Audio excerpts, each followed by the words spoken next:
como de ônibus, ele dá exemplo de trem, né, mas trazendo aqui para a nossa realidade, mototáxi ou ônibus, a gente precisa saber entender onde a gente está, reconhecer placas, setas, e para saber onde a gente está inserido. E aí, o primeiro exemplo, o segundo exemplo que ele dá é sobre questões culturais, né? Como que a gente vai compreender um poema ou assistir um teatro, né? Um espetáculo, uma peça de teatro, se a gente não consegue entender o que aquelas pessoas estão tentando transmitir para a gente. Então, por isso que é importante ter a escolarização. E trazendo para a nossa vida financeira e profissional, ele fala que, principalmente assim, quando a gente vai iniciar um trabalho, né, a gente não sabe como que funciona, né? Então alguém vai nos ensinar, dizer como deve ser, o que a gente deve fazer, o que não deve fazer, e para isso a gente tem que ter a compreensão de entender isso, né? E aí por isso ele traz, logo após esses exemplos, ele traz 3 elementos que para ele é de suma importância para a democratização do ensino. Que o primeiro é o acesso universal ao ensino, que é o que a gente quer que aconteça, né, mas muitas vezes não acontece. Aqui na sala mesmo já foi dado vários exemplos, né, que quando a criança, o aluno consegue ter o acesso ao ensino, mas muitas vezes não é igualitário para todos, né? Como a Milene falou naquele dia, dentro de uma escola da zona rural, né? 2 escolas da zona rural, já há uma diversidade. Imagine comparar uma escola da zona urbana com uma escola da zona rural. E aí, depois que a criança é inserida na escola, né, ela precisa o quê? Permanecer, né? Para completar o seu ensino. E aí que vem o segundo elemento, permanência do educando na escola e a consequente terminalidade escolar. E aí vem outros aspectos que vão fazer com que essa permanência não aconteça como deveria. E lá no texto ele coloca a evasão escolar e a repetência. Tem também que a gente já viu, o abandono, né? E eu tenho um exemplo na minha família, né, que aconteceu de abandono dos meus tios, porque eles eram 12 crianças, né? Aí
acaba avaliando os alunos de acordo com a perspectiva dele, da seguinte forma: ele vai aplicar questões ou assuntos que não foram estudados em sala de aula, mas que ele vai colocar a lei para punir aqueles estudantes, aqueles indivíduos.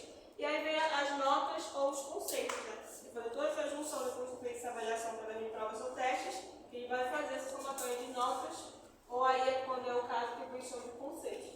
Todo esse processo aí, principalmente a finalização dele, ele vai chamar de ritual de avaliação educacional ou simplesmente de ritual de avaliação, que seria a somatória de tudo, onde se tem a média final. Nós chamamos depois que é feitas as avaliações, se tem as notas, no final de tudo isso, geralmente no final do ano letivo, né, se tem a aprovação ou a reprovação daquele indivíduo.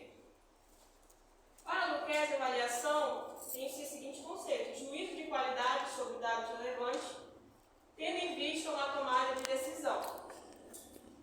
Então, para ele, esse é o conceito de avaliação, e a partir daí que ele vai considerar alguns termos que estão dentro desse conceito, que é juízo de qualidade, dados relevantes da realidade e tomada de decisão. Juízo de qualidade expressa a qualidade do objeto que está sendo ajuizado. Então, você tem no início esse objeto aí, que deve dar destaque, que é o principal foco da avaliação educacional, que é o próprio indivíduo, que é o estudante, e não o professor. E para ter como direcionamento inicial, o professor ele precisa ter em questão o que seria a qualidade. Como é que ele vai fazer uma avaliação de algo que viu uma nota, por exemplo, se ele não tem como parâmetro aí o que seria qualidade? Então ele precisa ter. O texto traz um exemplo claro: se eu quero avaliar essa mesa, por exemplo, eu vou analisar o material de que ela é feita, o design dela, a cor, enfim. Eu tenho que ter esses pontos para mim ter uma noção do que seria qualidade, para fazer um julgamento correto para chegar ao resultado. Nesse caso aí, do exemplo educacional, as notas, né, o conceito.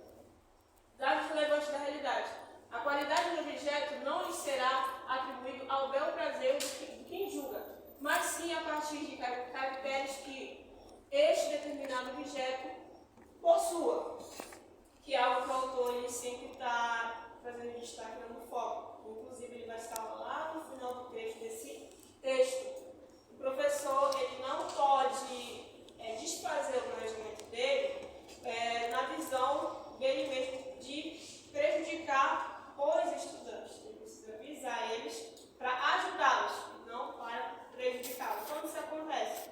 Quando o professor ele acrescenta algo que não estava no planejamento para prejudicar o estudante em si, ou a turma ou um aluno fez algo que não agradou, de certa forma ele vai dificultar a avaliação para aquele estudante, e para outros ele pode favorecer. Então ele não pode fazer essa diferenciação.